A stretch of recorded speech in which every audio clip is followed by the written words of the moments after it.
Oh, ini dia. Ya. Oke. Ini ya kalau begitu nggak apa. Jadi ya, tadi dianggap aja bonus deh. Oke, kita masuk ke dalam materi perkembangan teknologi komunikasi, ya. Nah, sebelumnya Mbaknya udah baca modulnya belum? Separuh. Oke, oke nggak apa-apa. Kalau gitu kita mulai dengan masuk ke dalam apa ya? Kita diskusi masalah 4 era komunikasi menurut Everett M. Rogers. Ya, jadi menurut dia itu bahwa eh, era komunikasi itu terbagi 4. Yang pertama adalah era komunikasi tulisan. Ya, bagaimana detailnya nanti kita akan jelaskan lebih lanjut. Kemudian era komunikasi cetak. Ya, jadi untuk era ini itu mulai 1456 sampai sekarang. Ya, karena memang masih ada apa ya media cetak. Kemudian era komunikasi telekomunikasi 1844 sampai sekarang. Era komunikasi interaktif itu 1946 sampai sekarang. Ya, itu 4 era komunikasi menurut Everett M. Rogers. Nah, di sini kita akan masuk kepada era komunikasi cetak. Ya, jadi kalau misalkan kalau dari modulnya mungkin Mbak bisa baca di sana bahwa era komunikasi cetak ini ditandai pada dimulai pada tahun 1455, ya, di mana pada saat itu mesin cetak itu pertama kali dibuat oleh Gutenberg, ya. Nah, Gutenberg ini menggunakan mesin cetak untuk mencetak Injil, ya. Nah, di mana Injil ini akan disebarkan kepada halayaknya, tapi halayaknya halayak yang terbatas. Nah, seperti kita lihat di sini, nah ini mesin cetak yang dipakai oleh Gutenberg pada tahun 1455. Terlihat ya memang mesin cetak ini sangat manual sekali, ya, dan proses pencetakannya pun dilakukan lembaran demi lembaran. Ya, jadi kita bisa bayangkan untuk mencetak satu set atau apa ya satu buku untuk Injil itu atau Alkitab tadi memang membutuhkan waktu yang sangat lama. Nah, setelah 1455 kemudian pada tahun 1833 ini Benjamin Day, ya, dia membuat atau mendirikan atau meluncurkan surat kabar The New York Sun. Nah, surat kabar ini sampai sekarang masih ada. Dimana ini kan kalau sudah surat kabar itu sudah massal, ya, dalam artian berarti dia harus bisa memproduksi lembaran dalam jumlah banyak. Maka pada tahun tersebut mesin cetak dia sudah menggunakan mesin cetak yang bisa memproduksi lembaran kertas koran yang secara massal, dalam artian kuantitasnya lebih banyak dibandingkan pada tahun 1455. Ya jelas karena bedanya hampir 400 tahun, ya, semenjak awal mesin ini dibuat. Kemudian itu eranya, ya, untuk era komunikasi cetak diawali seperti ini. Lalu kemudian masuk ke era komunikasi era telekomunikasi, ya. Nah, era ini dimulai, kita tahu ya, kita ada waktu SD, SMA, SMP, SMA kita ada, kalau pramuka ada belajar kode Morse, ya. Nah, ini dimulai ketika Samuel L. Morse berhasil mengirimkan pesan dari Baltimore ke Washington DC melalui alat yang namanya telegram, ya, itu menggunakan kode sandi Morse, ya, pada tanggal 24 Mei 1844, ya. Jadi ya kita sudah bisa membayangkan karena saya percaya kita sudah melihat bagaimana cara mesin telegram tadi beroperasi, ya. Jadi setiap karakter itu dilambangkan oleh kombinasi bunyi antara titik dengan garis, ya. Nah, ini dia alatnya. Jadi alatnya memang kita lihat masih betul-betul sederhana sekali. Ya, kita ada lihat kayu, kemudian di atasnya ada instrumen yang berupa lempengan logam ya, tembaga atau besi ya. Disinilah karena ada interaksi ya, ini karena menggunakan listrik, ada interaksi antara penampang, penghantar plus dan minus hingga menghasilkan sinyal ya, sinyal berupa kode Morse atau sandi Morse. Nah, di sini era komunikasi interaktif. Era ini dimulai pada tahun 1946. Nah, jadi ini pada saat itu mulailah dibuat semacam mainframe, komputer pertama di dunia yang dilakukan di Philadelphia, Amerika Serikat. Ya. Nah, di sini kita lihat ya, dengan dulu kapasitasnya mungkin belum sehebat sekarang ya. Dulu ini hanya mainnya itu MB atau kilobyte aja kapasitasnya. Tapi kalau kita lihat di sini instrumennya itu sampai satu ruangan penuh. Ya, dan banyak kabel, banyak instrumen-instrumen yang digunakan. Tapi memang karena memang ini awal-awal mulai dibuatnya komputer mainframe pertama, ya bentuknya seperti ini gitu loh. Dan juga simbol-simbol kode-kodenya juga masih sangat sederhana ya. Kemudian nah ini yang perkembangan komunikasinya ya. Kalau dilihat dari kronologis perkembangan komunikasi itu terdiri atas beberapa periode ya.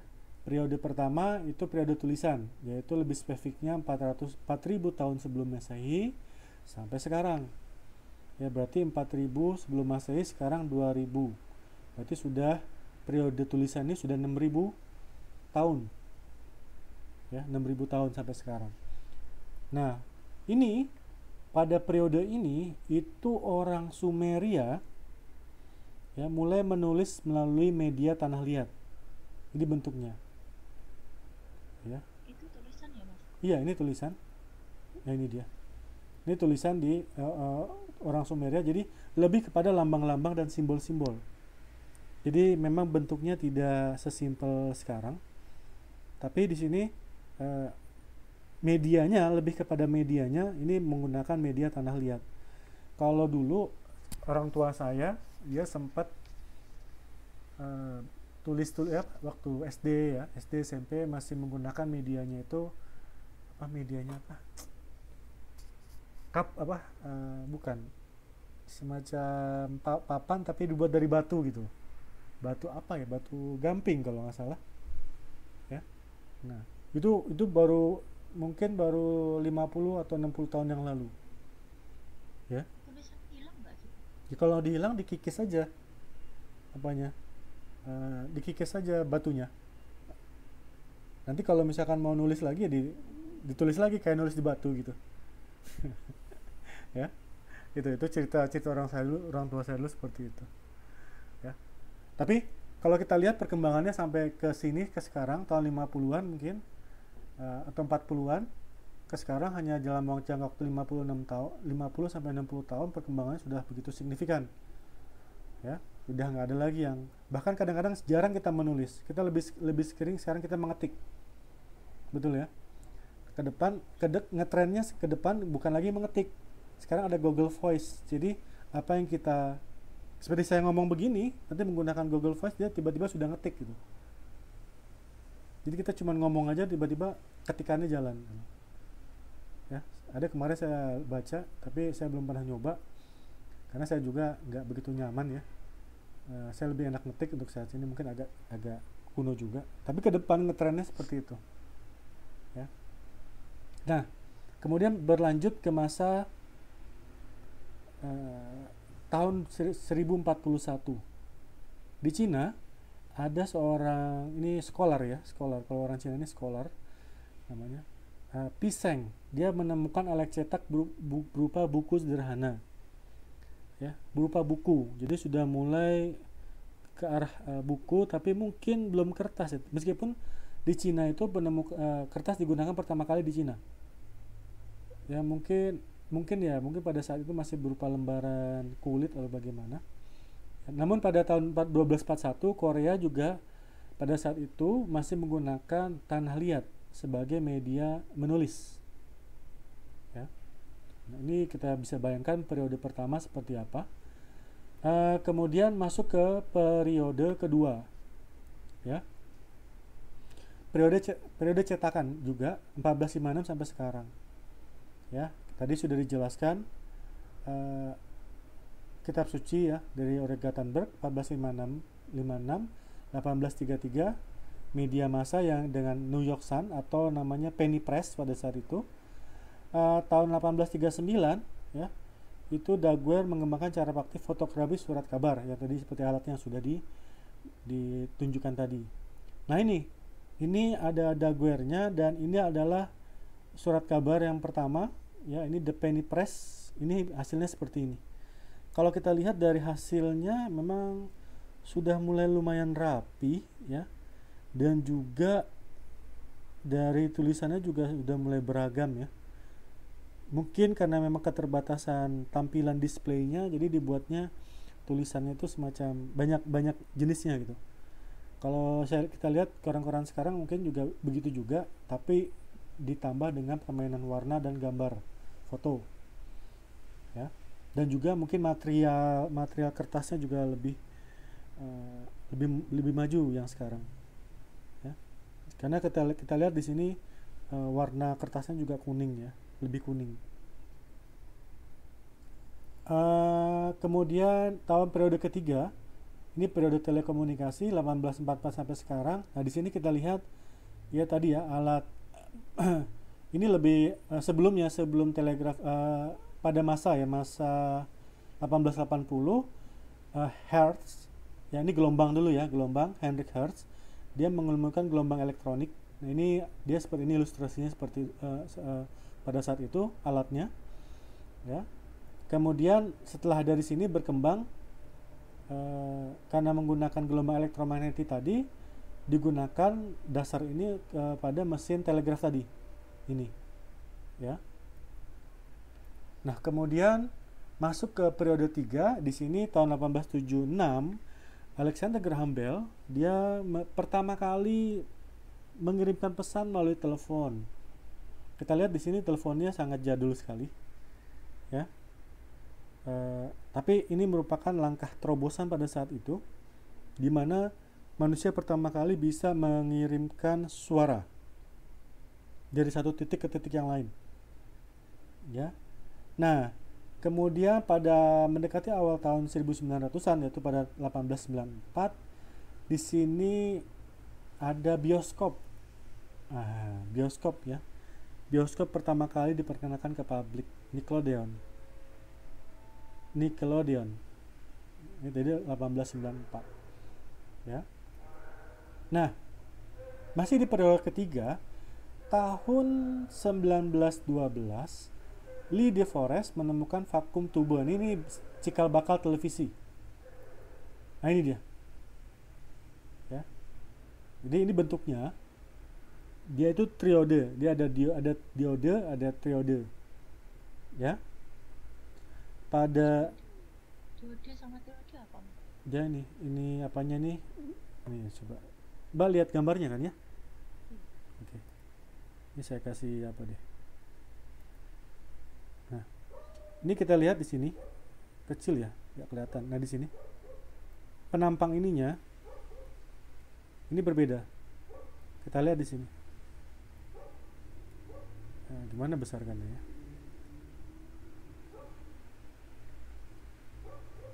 Nggak bisa. Bentar ya, biar nanti bisa nggak saya besarkan di sini. Sebentar. Sebentar.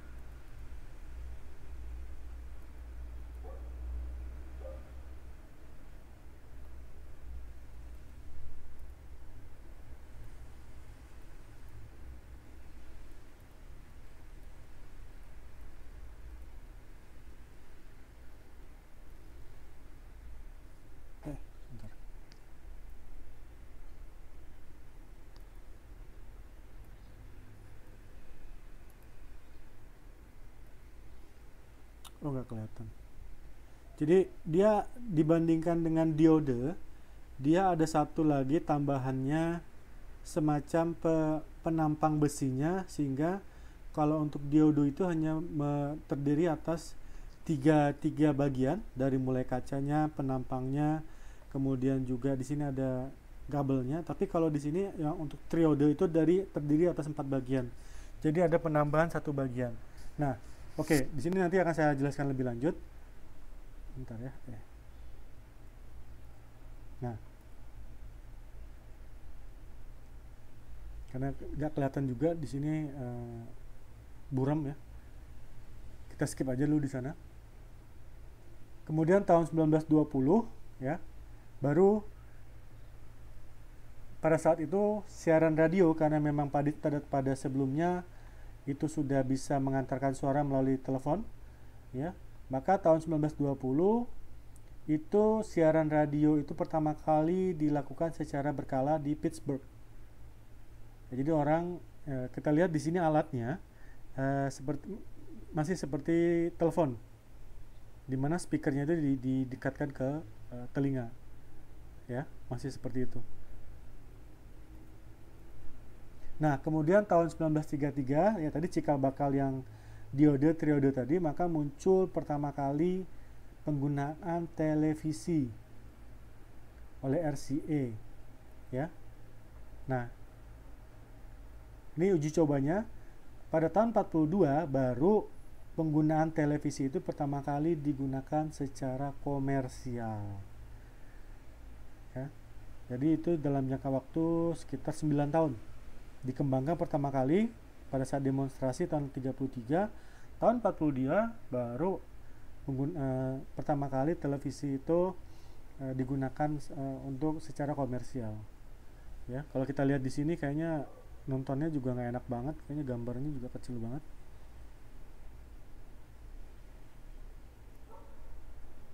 Oke, sekarang kita masuk ke periode keempat.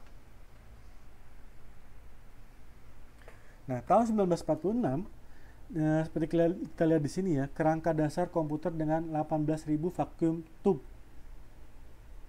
pertama kali dibuat oleh Universitas Sakli. Ya, jadi vakum yang tadi dia sebagai bahan untuk televisi juga rupanya di sini juga digunakan untuk komputer, kerangka dasar komputer. Tapi perbedaannya, untuk kerangka dasar komputer di sini ditambahkan semacam komponen untuk memproses data. Nah, kalau kita lihat di gambarnya seperti ini ya, lihat ya, untuk komputer yang begini saja menghabiskan sampai satu ruangan penuh. Ya, jadi instrumen-instrumennya itu memang luar biasa besar. Tapi lambat laun seiring perkembangan teknologi, komputernya makin kecil, makin kecil, makin kecil sampai kita sekarang ini ya, laptop ya, bahkan ada handphone, sudah ada iPad segala macam, udah portable semua. Jadi elemen-elemen atau instrumen yang digunakan itu semakin lama semakin kecil. Cuma lucunya itu, instrumen-instrumen yang digunakan semakin kecil justru semakin mahal. Semakin kecil bentuk instrumen, semakin mahal dia harganya. Atau semakin portable suatu instrumen, dia akan semakin mahal harganya. Ya, gitu. Jadi semua penemuan itu dari luar ya? Hah? Ada yang dari Indo. Semua penemuan alat elektronik, kemajuan itu semua dari luar. Indonesia ada juga. Indonesia juga ada penemuan-penemuannya dari zaman dulu. Kira-kira tahu nggak apa? Belum tahu. Belum tahu. Yaitu santet, pelet.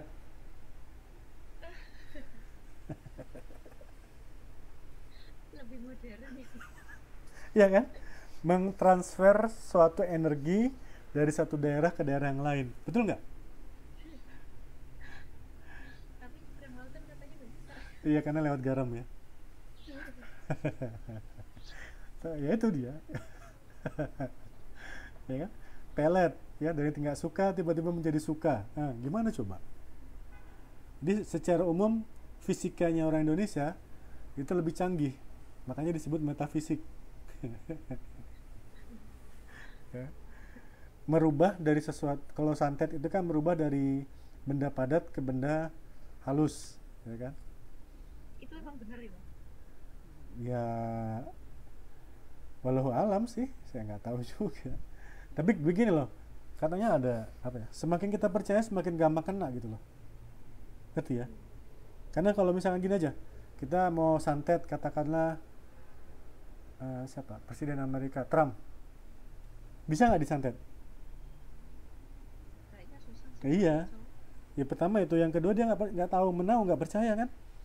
ya, Iya, makanya kalau mau anti santet, anti pelet, ya jangan percaya kalau itu tuh ada gitu. Itu aja sih. Itu, ya. Oke. Kemudian, nah, ini dia. Masih ke di periode keempat, tahun 1956 itu mulai digunakan videotape. Ya, dimana kita tahu ya videotape. Dulu kalau zaman saya kecil itu videotape itu masih bentuknya segi empat, masih pakai pita. Ya, terus besar lagi. besar, ya besar. Eh, Bentuknya kayak kaset dulu, kayak kaset lama, tapi ini lebih besar. Mungkin Mbak tahu ya? Udah pernah lihat? Ah, ya, oke. Nah, seperti itu. Nah, kalau ini mungkin belum tape-nya, saya kemarin ada cari tape-nya nggak ketemu. Tapi yang ada mesinnya. Tapi kita bayangkan waktu video tape zaman kecil, kita kecil dulu, hanya bentuk segi empat saja, mungkin bisa portable, bisa angkat sana angkat sini. Tapi kalau dari ini, mesinnya aja kayaknya kelihatannya berat gitu loh. Ya. Tapi inilah cikal bakal dari video tape sampai sekarang. Sampai kalau kemarin terakhir kita pakai CD, ya CD yang piringan. Tapi sekarang pun orang sudah jarang pakai CD lagi. Orang sudah pakai flash disk. Ya. Flash disk yang pertama saya pakai juga besarnya luar biasa. Sekarang sudah sebesar kuku flash disknya. Ya. Jadi bahkan ada yang sudah micro flash disk, microchip. Itu yang seperti apa? Hah? Yang yang terakhir itu yang seperti apa? Kalau yang CD, kalau yang konteks video tape ini ya, CD. Tapi kalau sudah ke ranah flash disk, yang kemarin kalau kita lihat film-film apa mata-mata ya, itu sudah kecil-kecil gitu loh, sudah setitik gitu, Itu ya. ya setitik aja, disembunyikan di mana microchip gitu ya, gitu. Tapi itu adalah media untuk menyimpan data kan begitu. Dan sekarang makin kecil flash disk juga kapasitasnya juga semakin besar gitu ya. Dulu kita zaman 3 giga itu kayaknya udah besar gede banget gitu loh. Nah, sekarang udah sampai flash disk ukuran yang sama udah sampai 16 giga, ada yang 64 giga, bahkan handphone saja ya pakai micro SD saja sudah ada yang 128 giga yang segede kecilnya. Jadi media penyimpanan, media baterai ya itu akan semakin berkembang gitu loh. Dulu baterai paling baterai ABC ya muncul, kemudian baterai yang super apa itu ya yang harganya lebih mahal. Sekarang ada baterai vape yang 1800 mAh ya, vape ya. Jelas kan kayak lempengan gitu. Baterainya juga banyak, tapi bahkan kalau dalam konteks nuklir udah ada baterai nuklir kan yang 30 tahun itu baru ganti sekali untuk kapal perang, kapal selam gitu. Jadi ya itulah, itu memang kecanggihan-kecanggihan seperti itu. Kalau katakanlah kita bandingkan dengan kondisi seperti ini, kok kayaknya kita harus banyak bersyukur gitu ya. Sudah banyak kemudahan-kemudahan yang kita uh, rasakan gitu ya. Oke. Kemudian, nah tahun 1957 di sini, nah ini mulai masih masuk ke periode keempat ya, 1946 sampai sekarang. Tahun 1957 Sputnik, Rusia meluncurkan satelit Sputnik. Jadi kalau yang pertama kali mengirimkan wahana keluar angkasa adalah Rusia, tapi yang pertama kali manusia menginjakkan kaki di bulan yaitu Amerika Serikat. Ya, tapi katanya itu teori konspirasi ya. Mungkin itu sengaja dibuat filmnya atau apalah, kita nggak tahu. Ya. Nah, tahun 57 Rusia meluncurkan satelit Sputnik. Jadi satelit ini memang eh, apa satelit pertama yang pernah diluncurkan ke luar angkasa. Nah, kemudian diikuti ya, tadi tahun 57, ini sekarang tahun 69, sekitar 14 tahun kemudian. NASA meluncurkan misi yaitu Apollo 11, sorry, yang mendaratkan manusia pertama kali di bulan. Yaitu ada Neil Armstrong, ada Edwin Aldrin, ya, ada satu lagi saya lupa namanya. Ya, pada tanggal 20 Juli 1969. Nah, ini dia. Edwin Aldrin, Neil Armstrong, sama satu lagi siapa ya? Wah, saya lupa. Itu nggak keluar dia. Dia nggak menjejakkan kakinya. Ya, ini mereka. Apollo 11. Kemudian Oke, ini mengenai kronologis perkembangan komunikasi. Kira-kira mau ditambahkan nggak, Pak? Sebelum kita masuk ke makna perkembangan teknologi komunikasi. Iya, tambahin Apa tuh? sedikit. Apa yang mau ditambahin? Itu tentang NASA itu. Ya, kenapa?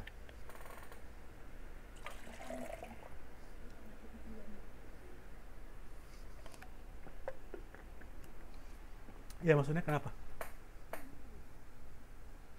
Apa itu mereka itu apa itu benar-benar di sana atau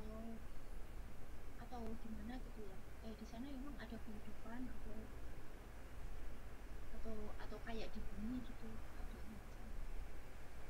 Ya, kalau dari yang pernah saya baca literatur tentang Apollo 11, ya, jadi sebetulnya misi ini pertama kali memang eh, diluncurkan sebagai antisipasi mencegah Rusia untuk dulu kan ada era perang dingin ya, mencegah Uni Soviet menjejakkan pertama kali di Amerika Serikat, ya. Nah, jadi misi dari Apollo 11 ini memang hanya untuk, karena yang pertama kali sudah Rusia yang menjamah angkasa pertama kali. Jadi memang misi dari Apollo 11 ini kan dia memang untuk mendaratkan orang manusia pertama di bulan. Ya, jadi seperti saya bilang tadi ada komandannya Neil Armstrong, kemudian Edwin Aldrin. Jadi satu lagi Michael Collins. Ya. Michael Collins, yang 3 orang ini. Tapi Michael Collins nggak turun. Jadi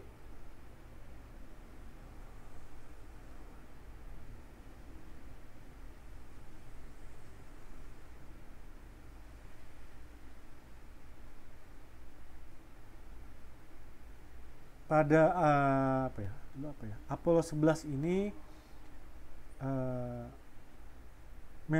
kelengkapannya itu hanya terdiri dari satu kabin untuk 3 astronot saja, ya.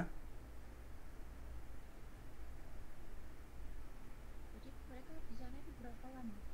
Hmm? Di sana mereka berapa lama? Dia untuk di bulan di luar angkasanya itu sekitar 8 hari, ya. Untuk di bulannya masuk orbit sampai mendarat sampai keluar lagi itu selama 3 hari, ya. Itu dia. Jadi untuk Apollo 11 ini untuk menunjukkan kepada Uni Soviet pada saat itu bahwa Amerika itu mampu mengorbitkan dan mendaratkan manusia sampai ke bulan. Jadi dulu lebih kepada supaya dulu presidennya kan John F. Kennedy. Jadi mereka itu Amerika bertekad untuk memperlihatkan bahwa mereka itu lebih unggul dibanding negara-negara lain. Ya, karena kalau tidak begitu nanti akan kedaulatan Soviet. Nah, kalau sudah kedaulatan Soviet maka sejarah akan berubah. Itu. Ada yang tanya lagi, Mbak? Enggak, Pak. Hmm. Oke. Jadi itu lebih kepada pada saat itu berlomba-lomba bagaimana uh, siapa yang lebih dulu untuk keunggulan teknologi antariksa pada saat itu, ya.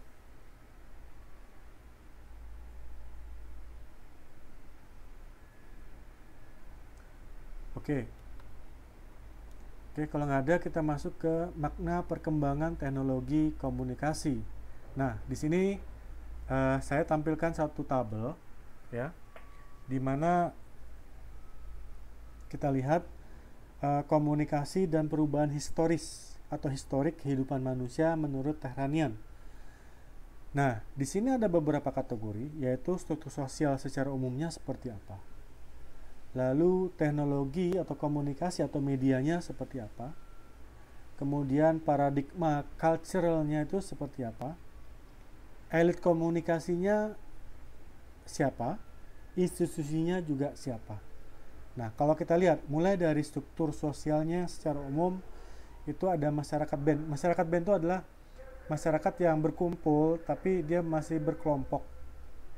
Ya, masih berkelompok aja dalam kelompok-kelompok kecil. Ya, mungkin di sini teknologinya pada saat itu prabicara, orang belum ngomong, masih menggunakan istilahnya apa ya, komunikasi gesture ya untuk berkomunikasi. Kulturalnya itu supernatural, jadi kalau dia melihat sesuatu yang aneh itu dianggapnya apa ya, sesuatu yang aneh gitu. Kemudian elit komunikasi pada saat itu adalah ada satu orang-orang besar, tapi dia sebagai pemimpin secara non formal. Institusinya hunting band atau kelompok pemburu. Ya. Yang selanjutnya di sini ada masyarakat tribal. Tribal itu biasanya sudah masuk ke suku. Ya. Di sana teknologi komunikasinya sudah bicara. Paradigma culturalnya dia berdasarkan alam. Alam berbicara apa, dia mengikuti. Mitos, ya. Lalu elit komunikasinya siapa yang menentukan di sana sudah mulai ada raja. Raja dalam suku atau kepala suku lah biasanya. Institusinya tribe atau kesukuan. Kemudian di sini ada masyarakat agraris. Ya jelas ya, ini tulisan. Paradigma culturalnya agama. Elit komunikasinya kependetaan atau kependetaan pada saat itu. Ya, kemudian gereja atau keulamaan lah ya, atau gereja. Kemudian masyarakat urban atau komersial perkotaan. Teknologi komunikasinya cetakan. Orang di sana itu sudah mulai berpikir secara logis, jadi sains. Elit komunikasinya terutama dalam mengkomunikasikan paradigma itu ilmuwan karena orientasinya sains. Institusinya yang kredibel untuk memberikan itu universitas. Lalu ada masyarakat industrial, ya. Kita ini ada di era masyarakat industrial, masyarakat pasca industrial, dan masyarakat informatik secara bersamaan. Sekarang ini, ya. Karena memang ada sebagian yang masih industrial, sudah pasca industrial. Kalau industrial itu misalkan kayak Indonesia. Industrinya tuh mereka lama dari negara-negara maju tuh invest industri di Indonesia. Jadi segala polusi, limbah udara, limbah lingkungan itu semuanya di situ. Sedangkan di negara mereka yang pemilik modal, mereka bersih. Kayak kemarin saya pernah ke Jerman, mereka bersih kali sudah udaranya. Karena memang mereka industrinya mereka alokasikan ke negara dunia ketiga. Jadi warga Jerman sendiri dapat udara bersih gitu. Dan dapat duit juga dari investasi yang dia tanamkan ke negara lain. Ya. Nah ini, di sini kita lihat dari masyarakat industrial itu media massa, ya. Kemudian paradigmanya, ideologinya, ya, ideologi ya mungkin tidak lebih dari agama ya, dan ideologi sains lah. Karena memang kecenderungannya di sana juga ada masyarakat perkotaannya. Terus ada ideolognya, misalkan kalau di sana liberal ya, kalau negara-negara Eropa itu liberal. Cina komunis, Indonesia katanya Pancasila. Ya, di sini institusinya apa? ormas, pabrik, perusahaan, parpol. Kita kelihatan di sini ya. Indonesia masuk mana nih menurut Mbak? Industrial, pasca industrial atau informatik? Kalau kita lihat dari sini. pasca industrial. Kenapa? Karena di sana banyak sekali pabrik-pabrik itu. Kalau itu industrial berarti. Industrial. Iya. Sekali yang ini. Itu lebih kepada birokrasi pemerintah litbang. Kita kalau di sini kita lihat Jepang ya. Betul ya? Jepang, Korea itu pasca industrial. Mereka sudah menuju masyarakat informatik. Tapi di sana masih banyak pabrik. Betul. Tapi pabriknya itu yang tidak, dia lebih nggak ada B3-nya lah. Kalau yang limbah-limbah B3 yang merusak alam gitu, itu pergi ke negara dunia ketiga. Kayak kita lah di sini di Taiwan. Jarang ya ada yang industri berat kayak mengeluarkan limbah berat kan? Iya. Jarang ya. Cuma bersih di sini. Karena Iya, itu aja. ya kita karena masih tahapan masyarakat industrial. Mengharapkan banyak modal masuk gitu loh. Tentunya harus ada yang dikorbankan. Apa? Ya lingkungan. Gitu loh. Ya. Tapi kalau yang negara yang dulu Jepang ini kan dulu industrialnya pada zaman perang dulu ya, Perang Dunia Kedua. Ya, terutama industri militernya. Ini, mereka zaman itu setelah selesai zaman itu mereka beralih langsung ke masyarakat pasca industrial. Ya, jadi pabrik mobil terutama Toyota, Honda itu memang mereka punya pabrik di Jepang, tapi yang besar-besarnya justru di luar. Kayak di Indonesia, di mana, di Filipina, di Thailand kan gitu, di India gitu ya. Kayak gitu. Ya. Nah, kalau informatik, masyarakat informatik kayaknya sudah seperti Singapura ya. Karena industri juga di sana nggak banyak, tapi mereka lebih memanfaatkan kecanggihan informasi, teknologi TI, teknologi informasi untuk menggerakkan ekonomi mereka. Ya, perbankan sentralnya di Singapura. Ya, jadi Singapura yang negaranya cuma seuprit kayak gitu, kayaknya luar biasa gitu. Ya dengan ini, jadi betul-betul mereka itu memanfaatkan teknologi informasi. Jadi banyaknya pekerja informasi itu di sana. Ya, database-nya semuanya di sana. Gitu. Ini lihat, ini adalah tabel dari komunikasi dan perubahan historik kehidupan manusia. Ya. Nah, kemudian tahun 1979 Bell dia menyederhanakan riwayat yang di atas bagian tadi menjadi 4 revolusi bidang komunikasi. Kalau revolusi itu perubahan yang dimaksud dengan revolusi itu adalah perubahan yang signifikan atau perubahan yang masif dalam satu bidang. Ya, dulu ada di Prancis itu revolusi industri.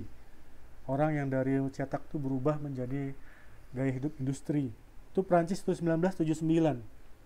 Itu Prancis ya, mau berubah menjadi masyarakat industri. Berarti Indonesia itu sudah jauh tertinggal sebetulnya.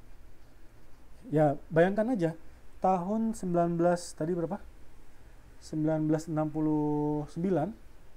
orang Amerika aja sudah mendaratkan orang di bulan. Kita di situ masih sibuk pasca PKI. Ya. Pasca PKI. Jadi bayangkan itu. Sampai sekarang juga Indonesia belum bisa mendaratkan orang di bulan. Tahun 69 sampai sekarang udah berapa puluh tahun. Itulah ketertinggalan Indonesia, memang sudah jauh sekali. Ya, apalagi sekarang ada corona. Nah, kemudian kenapa? Demo. Iya. Ya itulah, itu namanya kita kan baru pasca reformasi. Ya, jadi orang baru mau belajar dewasa dan di Amerika sendiri itu kan merdekanya tahun 1700 sekian ya. Kalau sampai sekarang tuh udah sampai 500 tahun. Kita kan tahun 1945 ya, baru masuk mau 70 tahun. Jadi ya itu kita masih belajar berdemokrasi lah. Jadi kita masih punya waktu kalau dibandingkan dengan Amerika 300-400 tahun lagi. Ya. untuk menjadi dewasa dalam berdemokrasi. Nah, kembali di sini Bell dia menyederhanakan riwayat keempat yang banyak tadi ya, yang slide sebelumnya menjadi 4 revolusi bidang komunikasi. Dia melihat bahwa yang direvolusi di sana adalah dalam hal kita berbicara.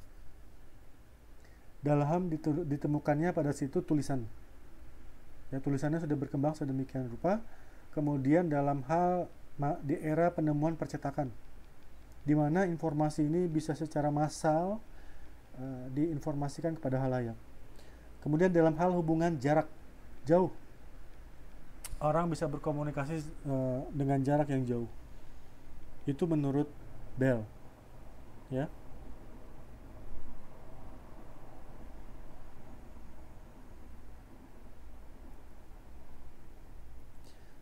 Oke Mbak, sebelum masuk inovasi kira-kira mau ditambahkan nggak di sini?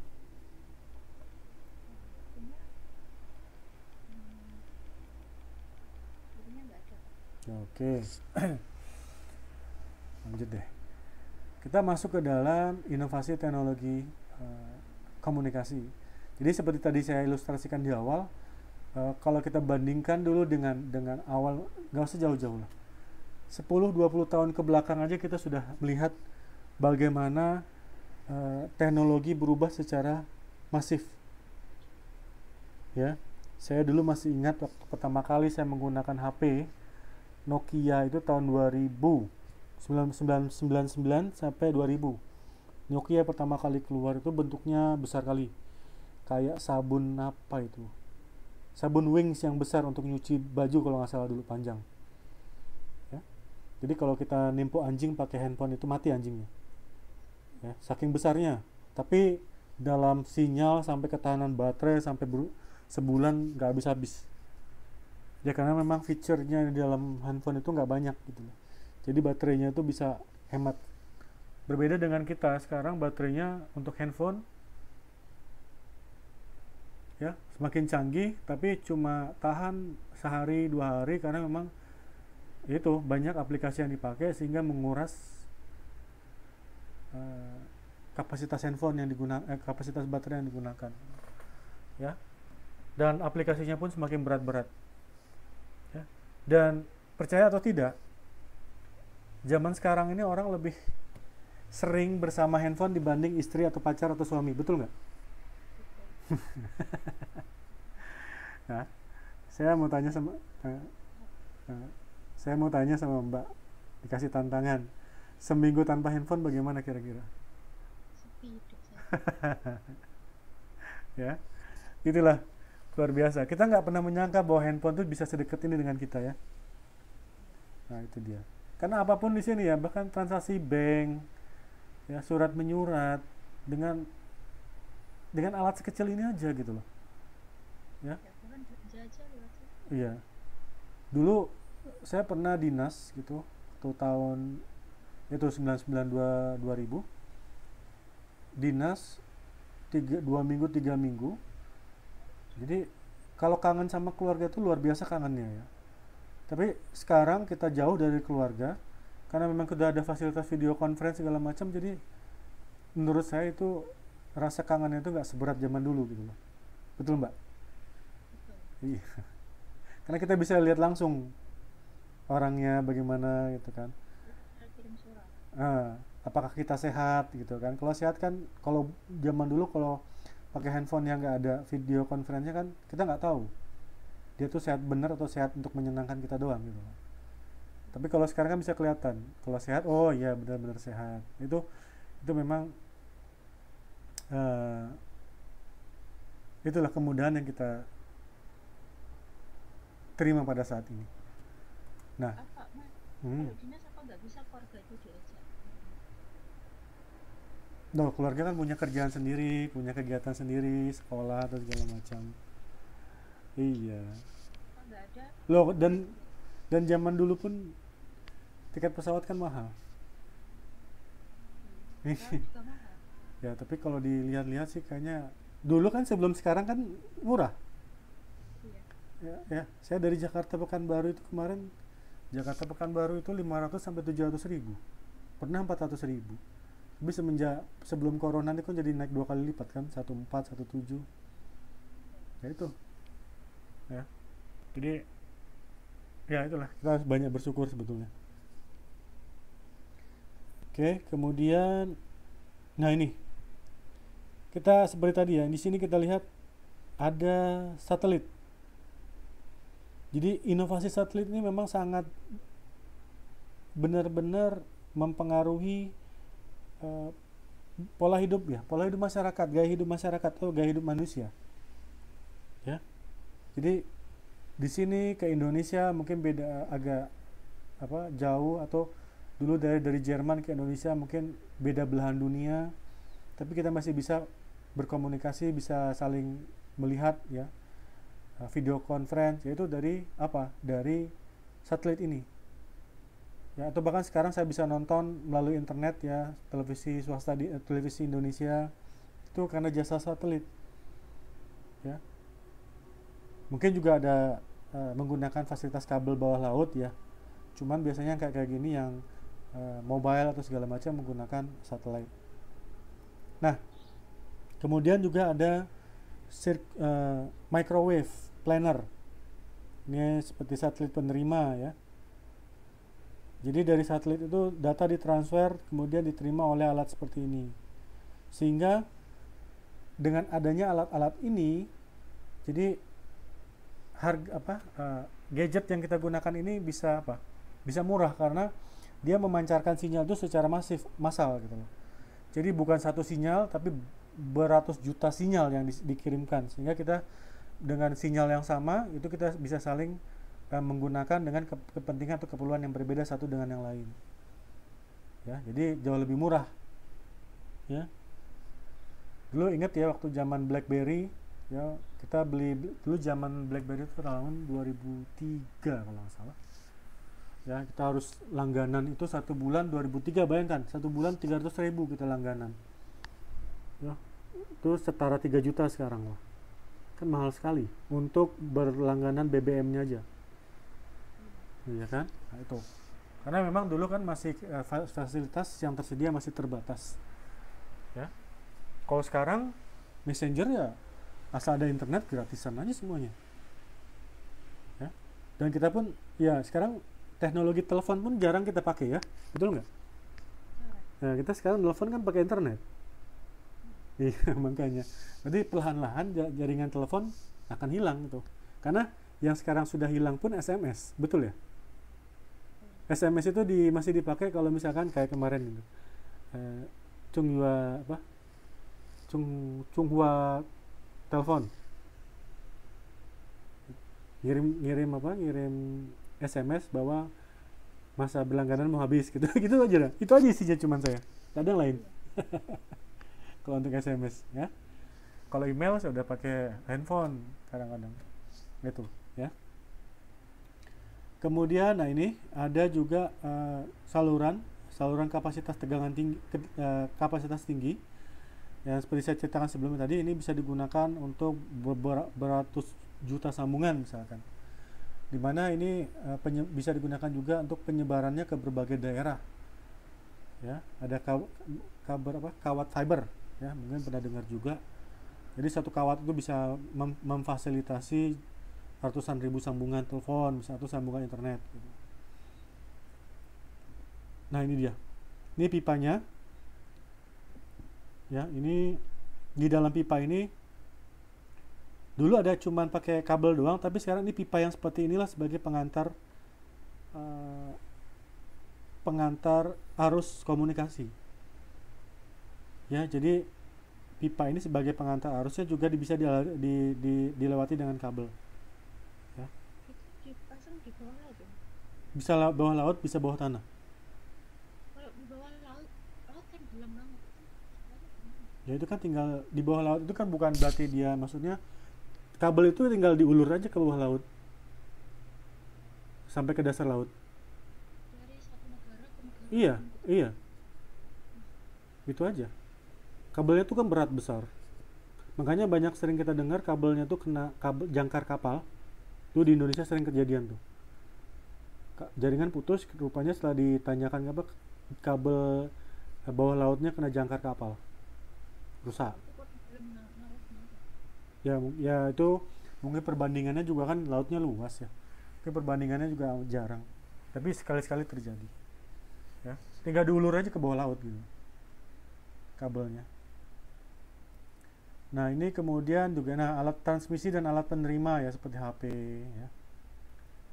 Kemudian, nah ini serat tipis ya kabel fiber ya. Ini yang jauh lebih fleksibel dimana dengan sekecil ini kabelnya ini bisa satu kabel ini aja bisa menampung ratusan ribu atau bahkan jutaan panggilan sambungan telepon.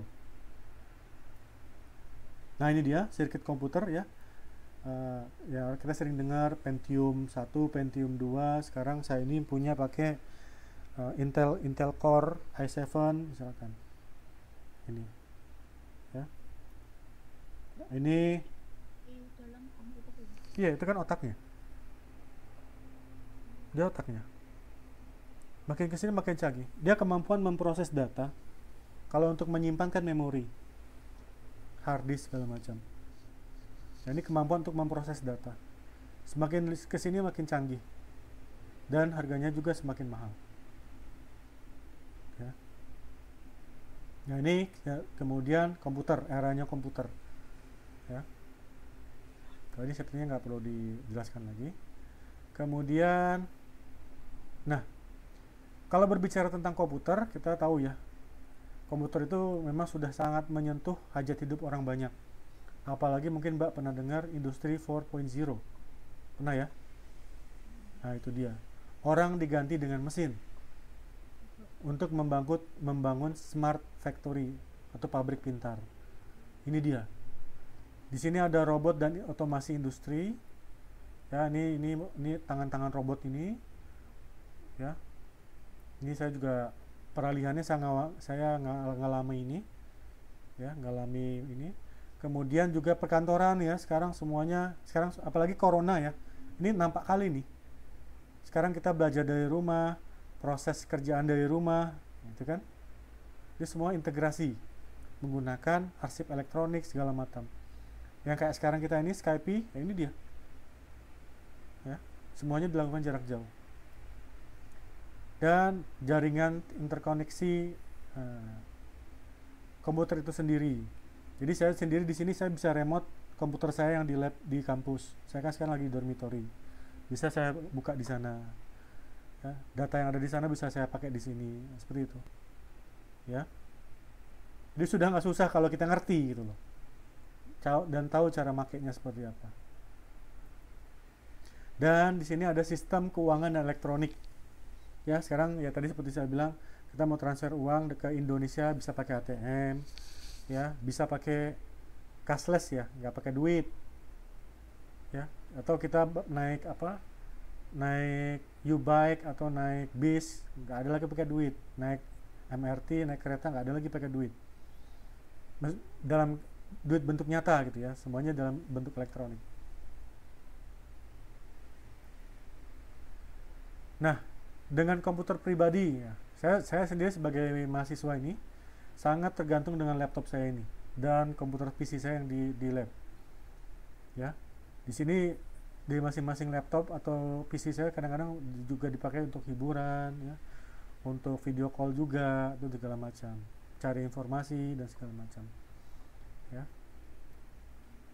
Nah, kalau dulu ada yang namanya sekarang kalau nonton di televisi dia ada yang koneksi langsung ke internet. Ya, biasanya ada Telkom bukan apa namanya?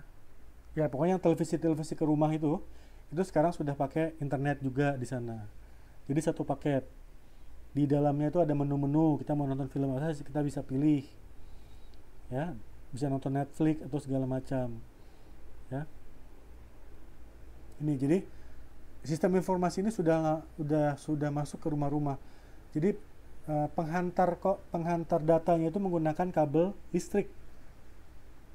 Jadi ke depan nanti televisi itu nggak perlu lagi pakai antena, tapi cukup pakai kabel listrik karena di situ sudah ada aliran internetnya. Nah ini email ya, email dan konferensi jarak jauh kayaknya yang sedang kita lakukan sekarang. Ini konferensi jarak jauh dan email yang biasa kita gunakan untuk berkomunikasi dengan pihak lain. Nah ini AI, Artificial Intelligence. Ya, jadi ini udah eranya AI. Ya, jadi nggak usah begitu. Kita browsing Google aja. Google itu tahu kita tuh sering ke website yang mana. Jadi kalau kadang-kadang kita buka mana muncul iklan. Iklan itu mendekati apa yang kita sering buka di Google. Gitu loh. Misalkan kalau kita sering buka situs porno misalkan. Jadi iklan-iklannya banyak muncul situs porno misalnya seperti itu. Atau misalnya kita sering buka situs-situs terkait mobil. Nanti mungkin iklan-iklan yang muncul banyak di tentang mobil seperti itu. Ya. Tapi kalau misalkan yang bentuk real nyata itu tentang robot misalkan seperti itu. Ya. Di Jepang itu sudah ada robot pelayan, bahkan robot seks atau segala macam itu sudah ada di sana. Ya, robot istri, robot pelayan, robot seks, robot sekretaris, entah apa, segala macam. Ya, gitu. Bahkan ke depan sudah ada dokter robot. Jadi untuk mendiagnosis pasien itu yaitu oleh robot gitu loh. Jadi tiba-tiba nanti keluar aja obatnya kayak gitu. Ya. Oke. Nah, oke. Jadi itu aja materi kita terkait dengan perkembangan teknologi komunikasi ya. Mungkin ini saya jelaskan secara garis besar saja. Lebih kurangnya mungkin nanti Mbak bisa cari referensinya baik secara online atau di buku modul. Seperti biasa kalau memang nanti ada yang mau ditanyakan monggo ya, dikirimkan pertanyaannya lewat messenger seperti biasa. Mungkin itu aja Mbak, kira-kira ada yang mau ditambahkan?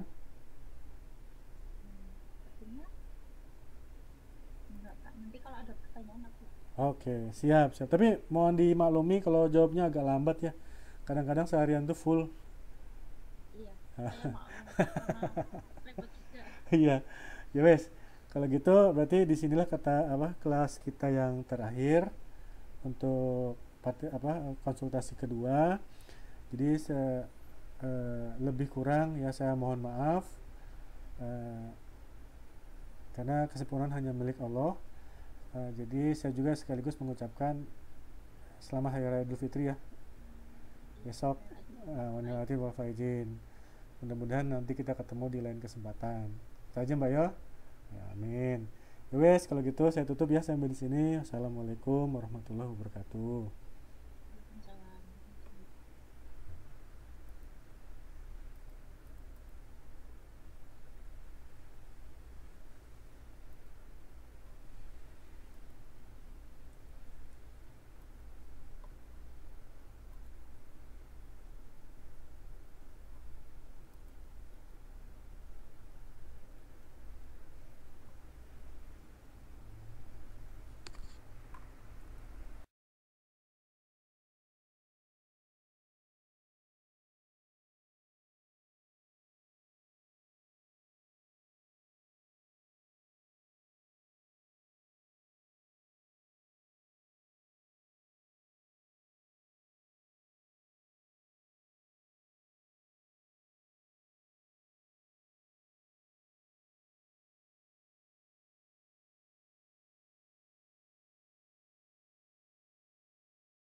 malam juga Mbak.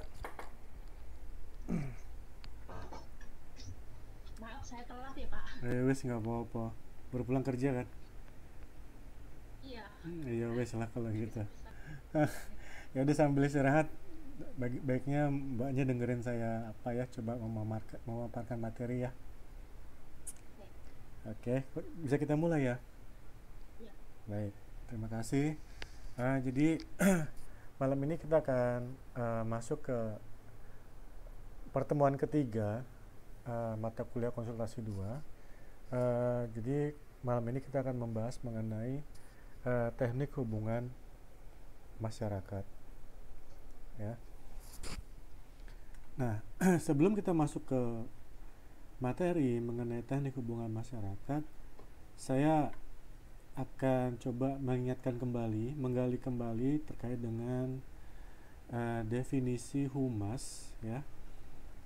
Untuk merefresh ya, mungkin dulu sebelumnya sudah pernah ngambil mata kuliah humas ya, tapi sebelum kita masuk ke tekniknya, saya akan coba mengingatkan kembali definisi dari humas menurut salah satu ahli saja.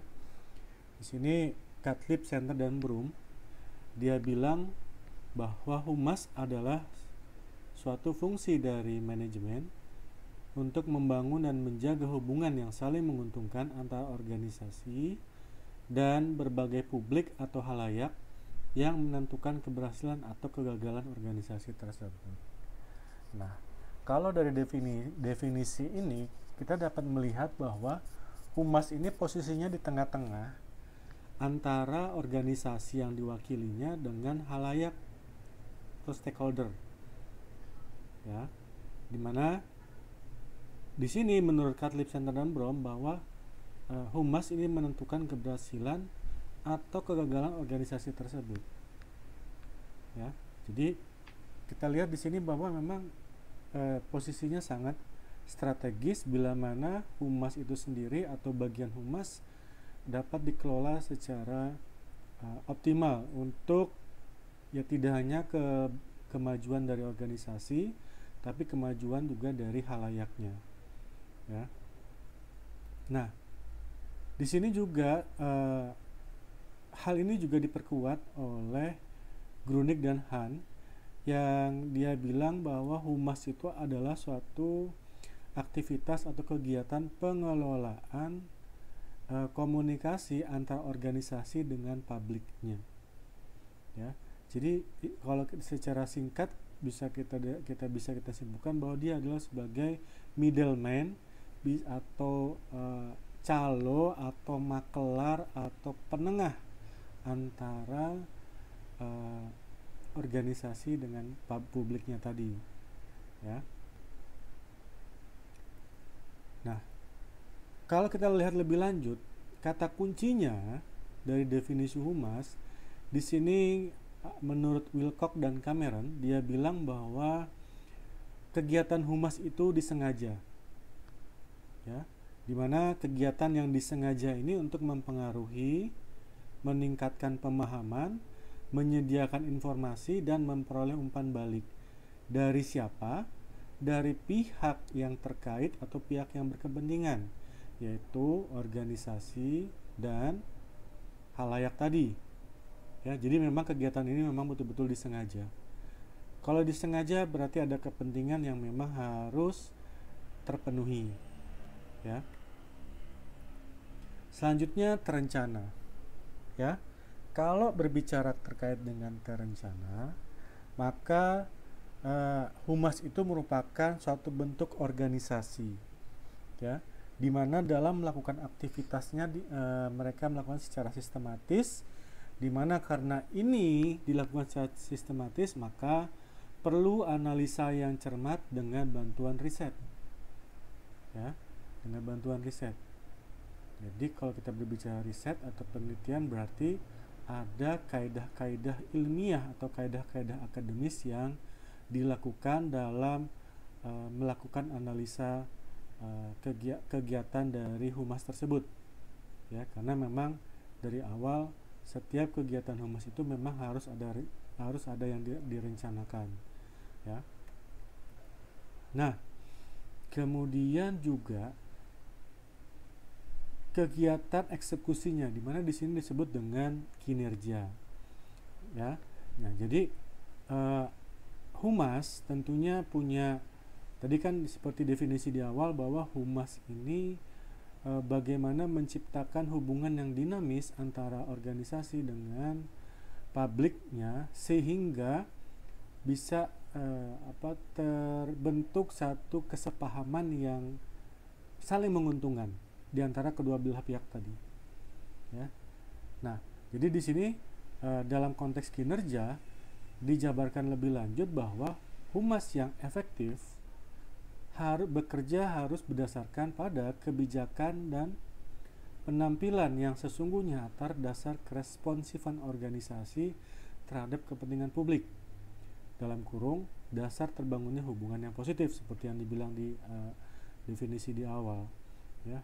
Tapi kalau kita lihat realnya, terkadang humas itu dia memang berperan sebagai middleman atau si penengah, tapi terkadang kecenderungannya karena memang humas tersebut kan dibayar oleh organisasi atau perusahaan, lebih banyak membela atas nama perusahaan dibandingkan bekerja atas dasar keuntungan atau saling menguntungkan antara kedua belah pihak, ya.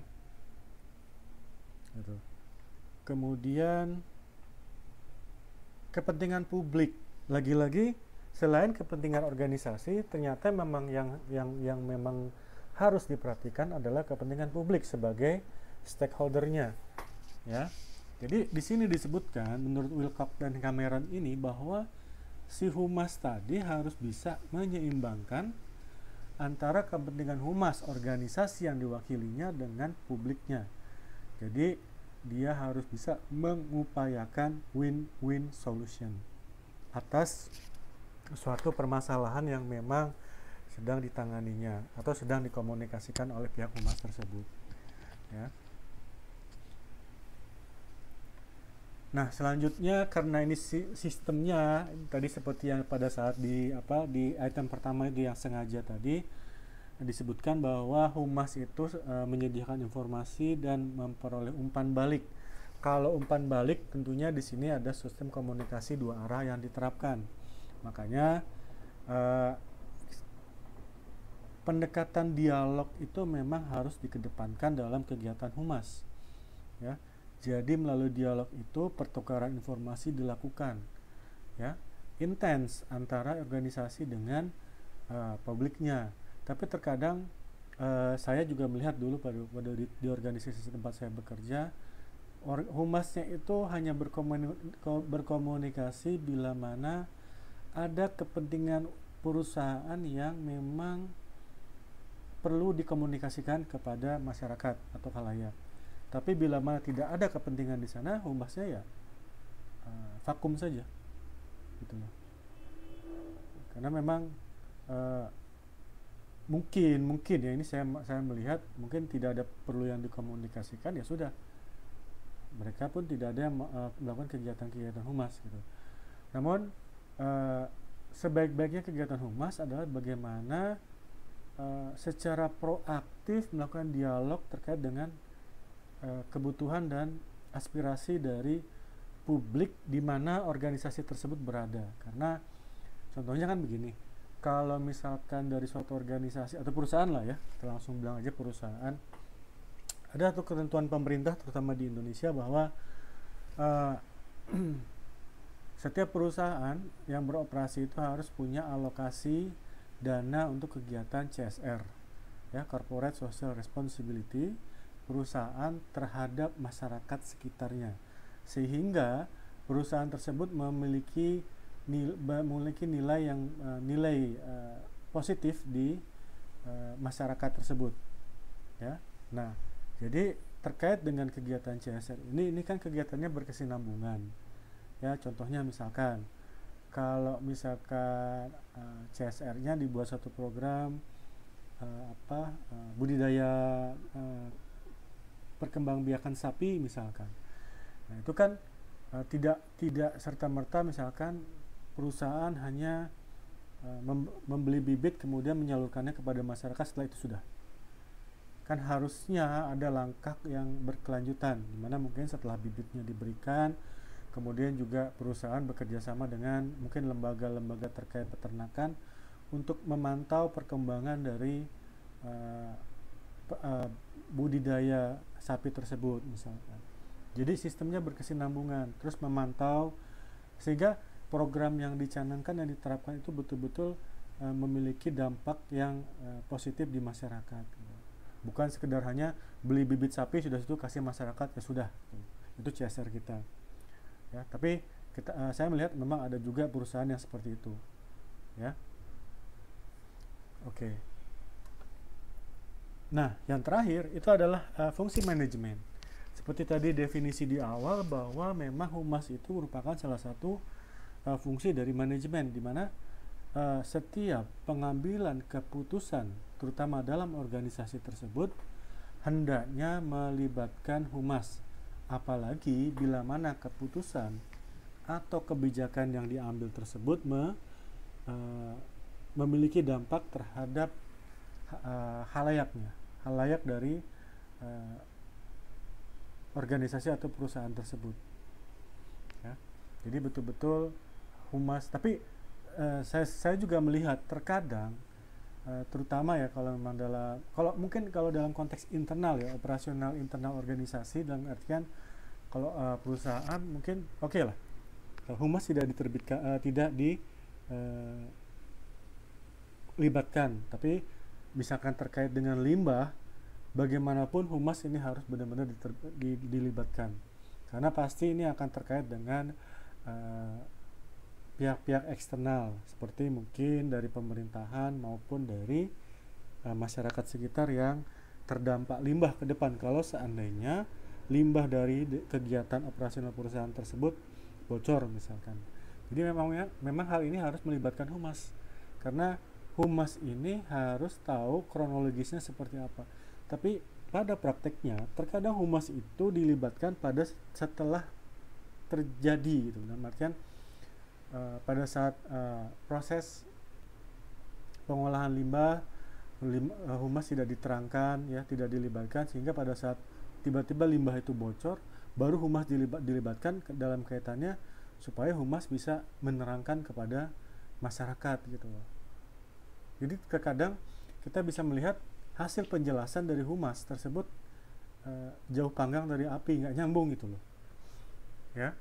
Ataupun kalau dia bisa menjelaskannya juga hanya secara garis besarnya ya, tidak bisa menyentuh aspek teknis misalkan atau yang lebih mendetil gitu loh. Yang terkadang hal ini dipertanyakan oleh masyarakat yang mengerti tentang ini gitu, atau bahkan LSM yang merasa mewakili dari masyarakat tersebut ya. Ini. Nah, ini kalau kita lihat dari sini kata-kata kunci ini berarti posisi humas itu memang sangat penting ya dalam peranan organisasi baik secara internal maupun secara eksternal ya.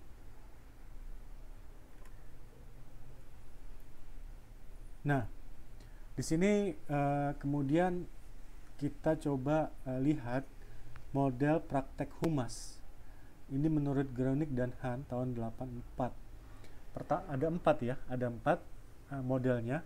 Kita mulai dulu dengan model pertama, yaitu press agentry. Ya, model praktek humas seperti ini, ya, press agentry ini punya tujuan yang tunggal, di mana mereka melakukan kegiatan untuk memperoleh publisitas melalui media massa yang kecenderungannya hanya menguntungkan organisasi yang diwakilinya. Ya. Jadi saya ulangi, humas yang seperti ini, yang model prakteknya press agentry ini, dia punya tujuan tunggal hanya untuk memperoleh publisitas melalui media massa yang menguntungkan organisasi yang diwakilinya. Ya. Jadi ya. Press agentry itu artinya? Press, jadi dia tuh sebagai agentry itu jadi perwakilan. Press itu mungkin pers atau media. Nah, itu. Jadi mereka hanya bertindak sebagai perwakilan perusahaan dalam hanya semata-mata untuk mewakili atau sebagai corong dari perusahaan atau organisasi yang diwakili. Nah, kalau kita lihat di sini disebutkan juga di bawah bahwa kebenaran tidak begitu menjadi penting. Nah, kalau kita lihat kalimat kata-kata seperti ini bahwa humas dibenarkan untuk berbohong sepertinya. Ya, karena memang tujuannya hanya untuk mempublikasikan informasi yang menguntungkan organisasi saja. Ya, apapun itu, maka kebenaran tidaklah menjadi suatu hal yang penting. Gitu loh. Ya. Jadi boleh berbohong pada halayak. Ya. Oke. Yang selanjutnya, model yang selanjutnya yang kedua adalah model public information. Jadi informasi publik. Nah, kalau model praktek humas seperti ini, di sini dijelaskan bahwa penyebaran informasi kepada publik, ya, itu sebagai orientasi utamanya. Nah, praktisi humas di sini lebih menekankan kepada hubungan media dengan membuat press release atau konferensi pers sesering mungkin, ya. Tapi tujuannya hanya cuma ingin menyebarkan informasi saja, ya. Nah, pada kegiatan atau model praktek humas seperti ini masih mempertimbangkan kebenaran terhadap informasi yang disampaikan. Jadi mereka masih menimbang-nimbang nih, apakah informasi yang disampaikan itu mengandung kebenaran atau mengandung kebohongan. Karena ini hanya sifatnya menimbang, kalau dirasa pada saat itu lebih menguntungkan juga bagi perusahaan untuk menginformasikan kebohongan, ya masih oke lah, kebohongan aja dulu yang dimajukan gitu.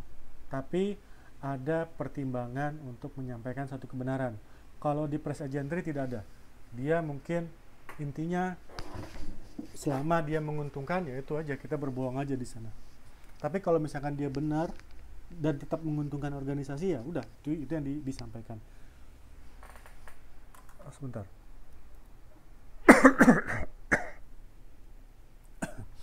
Oke.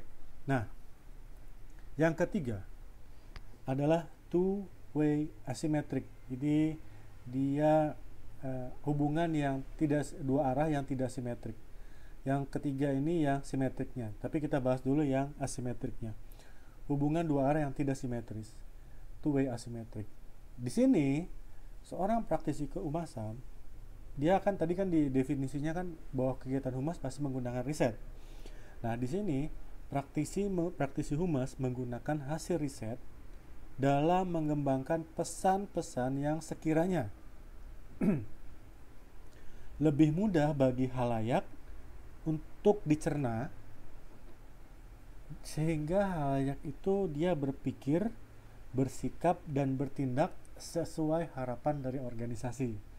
Nah, di sini kalau berbicara dengan definisi ini bahwa ada kegiatan dari humas ya untuk meyakinkan halayak supaya bertindak sesuai dengan keinginan organisasi. Ada unsur psikomotorik yang coba dirubah sesuai dengan keinginan organisasi. Ya misalkan begini deh, kalau misalkan limbah tadi ya bocor ya ke sungai, kemudian masyarakat ternyata terdampak di sana, ya banyak yang keracunan. Nah, di sini humas tentunya berusaha, ini kan sesuatu hal yang kalau misalkan terblow up ini akan menjadi ribut ya, ribut mungkin sampai tingkat nasional, sampai pemberitaannya bagaimana, dia akan menjadi besar gitu loh. Nah, di sini karena berdasarkan praktisi humas melakukan risetnya ini mungkin berdasarkan data yang diterima dari bagian environmental atau bagian lingkungan di internal organisasi terkait dengan sekiranya apa saja sih dampaknya yang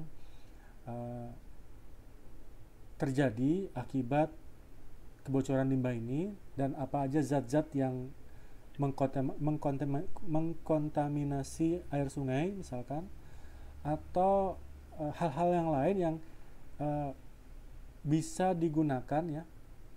Kalau mungkin banyak masih ingat ya, encoding dan decoding.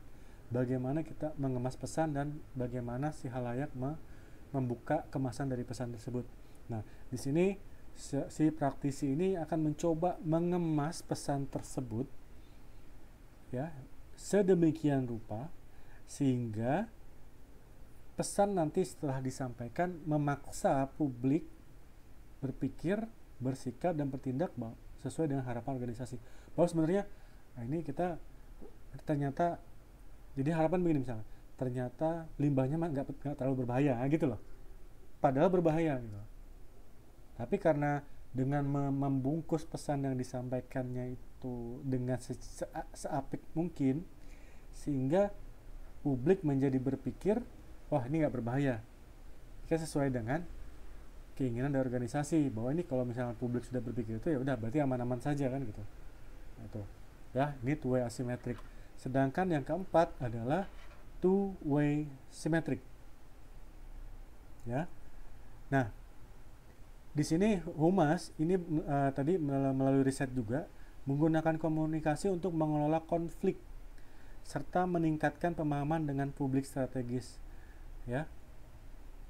Model ini menekankan pentingnya perubahan perilaku organisasi untuk merespon tuntutan publik. Nah, misalkan limbah tadi ternyata sudah meracuni publik, ya, kemudian ternyata muncul tuntutan publik terkait dengan bocornya limbah tersebut kepada perusahaan, misalkan.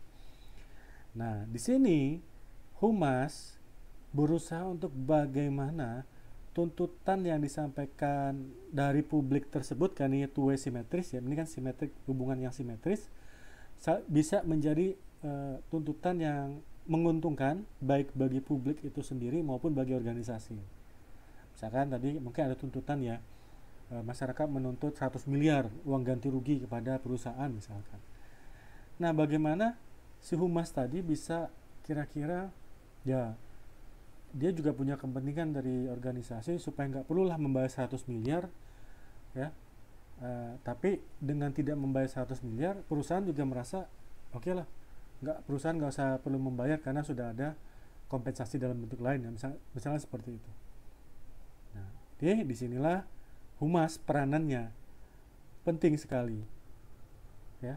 Nah, kalau kita lihat di sini Humas harus bisa, menurut saya pribadi ya, bisa memposisikan dirinya pada saat-saat tertentu, apakah dia menggunakan model pertama atau model kedua atau model ketiga atau model keempat, gitu loh. Jadi Humas harus bisa begitu, fleksibel kalau saya boleh katakan, fleksibel ya, karena apabila dia menggunakan salah satu model terus sebagai ciri khas, apapun kasusnya, apapun kejadiannya, tanpa mempertimbangkan situasi, kondisi dan toleransi baik dari organisasi maupun masyarakat, maka bisa jadi nanti hasilnya yang diharapkan tidak optimal, bahkan lebih parah lagi menjadi kontraproduktif. Nah, gitu. Jadi harus fleksibel gitu ya. Jadi jangan press agentry, jadi itu aja bawaannya ya. Jadi Raf, itu yang di Jakarta itu kan banyak banget limbah-limbah sampai sungainya jauh banget. Itu dari pabrik-pabrik itu. Berarti mereka menggunakan definisi Humas ini untuk melindungi perusahaan mereka. Jadi kalau limbah ini karena terutama di kawasan industri di Jakarta itu kan sudah banyak ya kan, dan tingkat ketercemaran air ya di sana kan juga sudah lama ya. Jadi kalau dalam kondisi sekarang yang seperti itu kayaknya nggak perlu dikomunikasikan lagi. Kenapa? Karena orang sudah tahu sama tahu ya kan. Kalaupun ya itu kan sudah dari hulu hilir ya, dalam artian dari Bogor sudah masuk Indonesia aja, misalkan air sungainya itu sudah mulai terlimbah itu ya. Kalau misalkan dari perusahaan yang dari perbatasan awal dari Jakarta saja sudah mulai mengeluarkan limbah ke air dari curahan dari Bogor, sampai ke ujungnya itu juga sepanjang jalan banyak industri, maka akan menjadi lebih sulit bagi pemerintah atau pihak yang berkepentingan melakukan tracing atau pelacakan dari sebetulnya dari mana sih. Tapi karena sudah banyak perusahaan yang melakukan praktek seperti ini, maka yang kayak gini tuh nggak perlu lagi dikomunikasikan oleh humas. Makanya saya bilang tadi itu semuanya sudah tahu sama tahu aja sih. Terkecuali misalkan kayak di perusahaan saya itu kan di daerah yang memang pabriknya itu dia sendiri di situ, ya kan. Nah ini kalau kayak gini kan ini bisa di trace aliran sungai yang dipakainya ini sebelum pabrik ini melewati pabrik ini apakah sudah tercemar dibandingkan dengan kualitas air setelah pabrik. Itu kan bisa di-compare jelas. Nah, kalau dalam kondisi seperti ini, makanya di sini peran humas ini yang menjadi penting. Seandainya suatu saat terjadi pencemaran limbah. Nah, kayak gitu. Tapi kalau untuk kasus Jakarta ya seperti tadi. Tapi ya udah ya tingkat memang airnya itu sudah nggak layak minum. Ya kan? Mau sampai meskipun dia jernih, tetap nggak layak minum. Ya, susah karena memang sepanjang alur sungainya itu dilewati oleh orang industri, baik industri yang profesional atau industri rumahan, ya kan. Itu juga agak sulit untuk seperti itu. Kalau memang mau bersih banget ya tentunya harus proaktif. Humas ya pada posisi ini juga dia sebagai untuk menyuarakan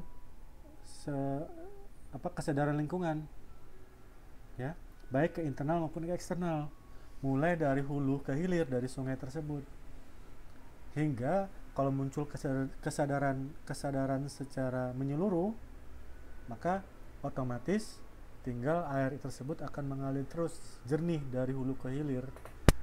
Nah, kayak gitu. Nah, dari situ juga humas bisa berperan bahwa dia coba komunikasikan ke masyarakat, ya, bahwa dengan kejernihan sungai ini juga berkat partisipasi aktif dari perusahaan yang dia wakili bekerja sama dengan masyarakat dan pemerintah. Kan itu bagus juga kan? Positif juga jadi pemberitaannya kan? Nah, kayak gitu. Nah, itu. Makanya saya bilang tadi, kalau kita lihat model praktek ini, humas itu sendiri ya harus bisa menempatkan diri pakai model yang mana dulu. Dan saya pikir sih kalau memang humasnya profesional, dia tahu bagaimana menempatkan diri, model mana yang mau digunakan gitu. Tapi intinya kalau prinsip secara ideologinya tadi ya memang harus menguntungkan kedua belah pihak, baik perusahaan atau organisasi atau halayak gitu loh. Ya, itu. Makanya saya bilang tadi humas itu harus bisa fleksibel. Ya, menempatkan diri mau pakai model yang mana, disesuaikan dengan situasi, kondisi dan toleransi dari stakeholdernya. Ya. Oke. Nah, di sini kalau kita lihat ya, ini lebih modelnya itu kita buat semacam bagan, ya. Ini menurut Granick dan Han tadi, kita di sini ada tabel di mana untuk yang sebelah kiri itu mengenai karakteristiknya dari praktek humas tadi, kemudian modelnya, ya. Nah, di sini kita lihat untuk karakteristiknya ada tujuan, hakikat, ya, model sumber penerima dan hakikat penelitian, ya. Kalau press agentry, memang tujuan komunikasinya itu yang ada lain propaganda, ya, karena dia memang betul-betul berpihak hanya kepada organisasi. Hakikat komunikasinya satu arah, ya, kebenarannya nggak penting. Model komunikasinya juga karena memang tadi one way, jadi sumber ke penerima aja, ya. Hakikat penelitiannya sedikit, karena memang kalau untuk berbohong ngapain pakai penelitian. Bilang aja sudah meneliti atau bagaimana, ya. Intinya keuntungan terletak pada organisasi yang diwakilinya. Nah, kalau dari model publik, informasi publik, Tujuan komunikasinya itu penyebaran informasi, hanya menyebarkan atau menginformasikan pada halayak. Nah, hakikat komunikasinya masih one way, tapi ada nilai-nilai di mana dia merasa bahwa kebenarannya itu juga penting. Ya, meskipun misalkan pada satu sisi ya dia bisa memilih untuk mengabaikan kebenaran, tapi dia masih mengutamakan kebenaran. Nah, model komunikasinya sepertinya masih masuk satu arah, ya. Sumber penerima, ya. Kemudian hakikat penelitiannya ada, tapi meskipun sedikit, lebih kepada wacana atau bagaimana sih menjelaskan, ya karena di one way tadi. Jadi menjelaskan melalui list tulisan, ya. Kemudian ada yang model ketiga, two way asymmetric. Tujuan komunikasinya karena memang nih mereka saling untuk two way sama asymmetric sama symmetric itu menggunakan penelitian, ya. Tapi tujuan komunikasinya yang two way yang asymmetric itu pendekatan ilmiah, two way symmetric itu saling pengertian, ya, karena memang pendekatannya saling menguntungkan, ya. Lalu yang hakikat komunikasinya antara two way dan asymmetric dengan symmetric, dampaknya tak berimbang, sedangkan untuk simetrik dampak komunikasinya berimbang, ya seperti tadi, ya, karena memang masih ada keberpihakan terhadap organisasi karena memang ingin menggiring pola pikir masyarakat sesuai dengan organisasi tadi. Kemudian model komunikasinya kalau yang masih sumber penerima, kalau yang simetrik kelompok-kelompok, berarti antara kelompok dengan kelompok, ya.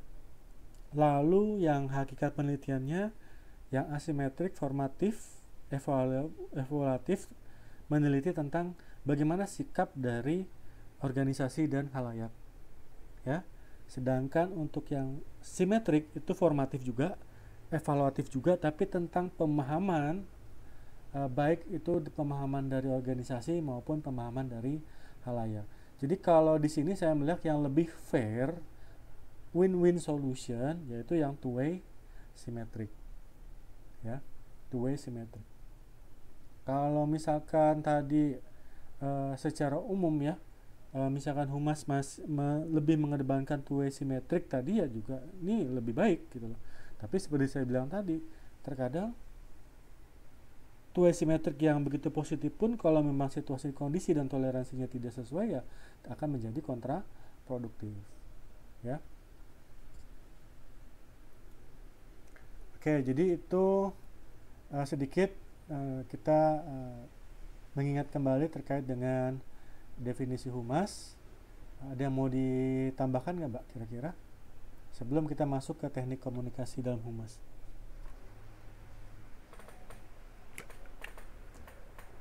Ini yang minggu lalu itu kita pelajari. Bukan, yang minggu lalu kan apa? Humas. Bukan humas, ya? Kayaknya humas sih. Masa? Sudah lama sih, nggak coba sebentar, ya. Kita kan komunikasi internasional sudah. Perkembangan teknologi komunikasi nggak kemarin?